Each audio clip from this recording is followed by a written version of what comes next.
For the transatlantic economic integration plan. And for that too, we need to develop a common market, common standards. So this is indeed a very important agreement, and an agreement that also brings with it a transatlantic economic council to be a permanent body with senior people on both sides of the Atlantic that will look at all those issues in a concrete manner, in which way we can make it move forward. The BBC reported that the US and EU had agreed on a single market. By announcing a new economic community integration, they were simply repeating what had been done in America and the EU on a larger scale. The accord states that the two blocs will aggressively push regulatory convergence in more than 35 areas, from financial services, intellectual property, military, education, mergers and acquisitions. They also agreed to jointly push a global carbon tax. We recognize that we have a problem with greenhouse gases. We agree there is a global threat, it's a serious threat. We agree there is the need to establish a limit to greenhouse gases. We need to discuss the possible pricing of CO2. How can we translate this into a market economic compatible scheme? We have agreed to establish a high-level group, a forum. This EU-US result is translated into the G8, debated together with the outreach countries, China, South Africa, Brazil, among others, and India. A global solution to a global problem. If Bilderberg succeeds, America falls. All the victimized countries lose their sovereignty. Bilderberg is not a person, it's not an idea, it's an ideal, a very powerful group of people working together and from the positions of ultimate and absolute power, destroying every constitution on earth, no matter how powerful the constitution of the nation is. That's what these people do. The African Union arose out of the African Economic Community, set up in the early 1980s. The African Union is financed by a consortium of international bodies, governments, and corporations. The African Union Army serves as an enforcement arm for the New World Order's exploitation of Africa. In Asia, APEC and ASEAN have announced plans to form the Asian Union, consisting of Asian and Pacific nations, having more than 3 billion people within its borders. APEC will become the Asian Pacific Union, and the world is to be divided into 3 great regions for the administrative convenience of the world government in which the UN is to evolve. As the unions form individually, they are simultaneously merged to form the first planetary government. They're trying to destroy every nation on earth which is trying to promote progress, because these people basically they are landowners. They don't need progress because they control the land. If you take the most powerful man in London, the people who belong to the Council and the Committee of 300, who belong to the Bilderbergers, the British royalty, the Guelphs, the black nobility of Venice and Genoa, these people, they're landowners. The New World Order is the Old World Order. I mean, it's just the names have changed, the appearances have changed, but the concept hasn't changed. The idea is still to bring the men back, kicking and screaming back to the Middle Ages, post-industrial age world order. One of the things that is very shocking to most Americans is the fact that the United Nations Global Biodiversity Assessment, which came out in 1995, clearly shows that in order to protect planet Earth, we have to go back to a feudal system. They actually said that in the document.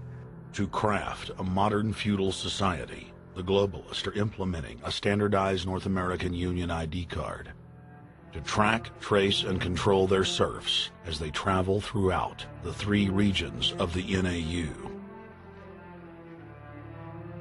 Building on the massive displacement of humanity caused by globalization, the New World Order is rapidly constructing the physical infrastructure of the North American Union, the NAFTA Superhighway Control Grid. I'm Arthur Peterson, Colonel retired in the Army. I see things today that are happening that would make my friend who died in World War II turned over in their grave. To think that people would even consider confiscating land of farmers and ranchers and taking their homes away from them, to turn it over to a foreign company in Spain, which was controlled by Don Carlos, I understand, a notorious socialist, and they get the tolls on Texas land for 50 years. The proposed Trans-Texas corridor would be a patchwork of superhighways and railroads stretching 4,000 miles from the border of Mexico, cutting through Texas to Oklahoma. A lease has been signed that would make Texas Highway 121 a toll road. A private Spanish company won the bid to build and collect the tolls for the next 50 years.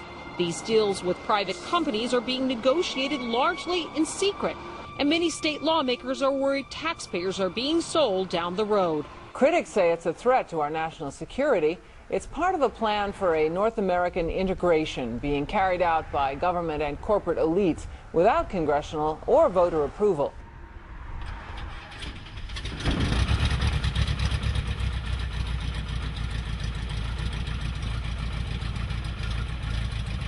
We took to the air over central Texas to get a bird's-eye view of the Trans-Texas Corridor, which is under construction and will form the heart of the Trans-NAFTA superhighway system.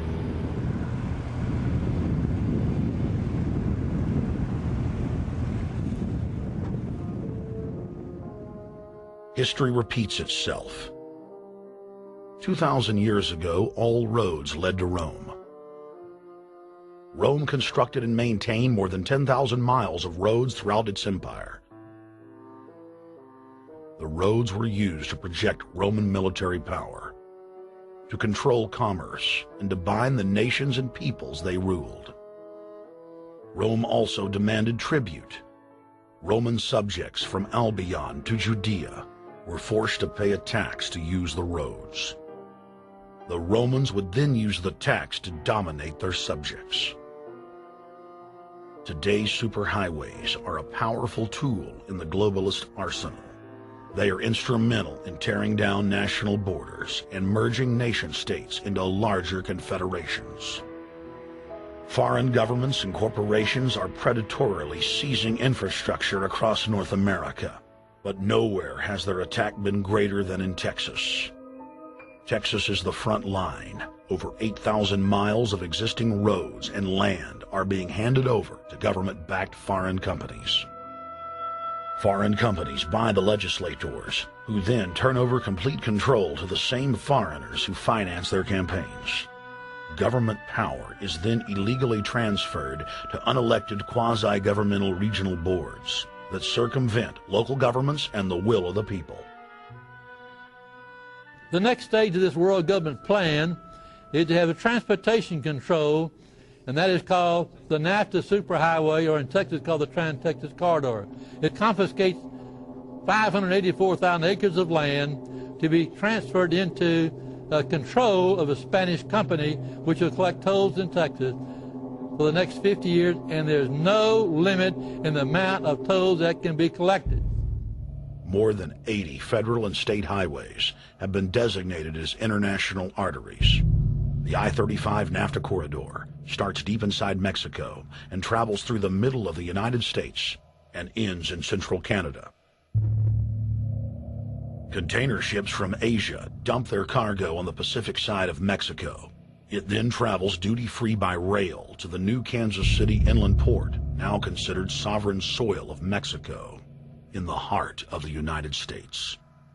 Under international agreements, predominantly foreign companies are placing tolls on already existing paid-for roads. Federal, state, and corporate documents show that they will then use the revenue raised to build up the transportation infrastructure of Mexico, not the United States or Canada, so foreign-made products can pour in even faster from Mexico. Revenues raised will also be used to fund the fledgling North American Union and its growing bureaucracy. Bottom line, they're using our own money to enslave us.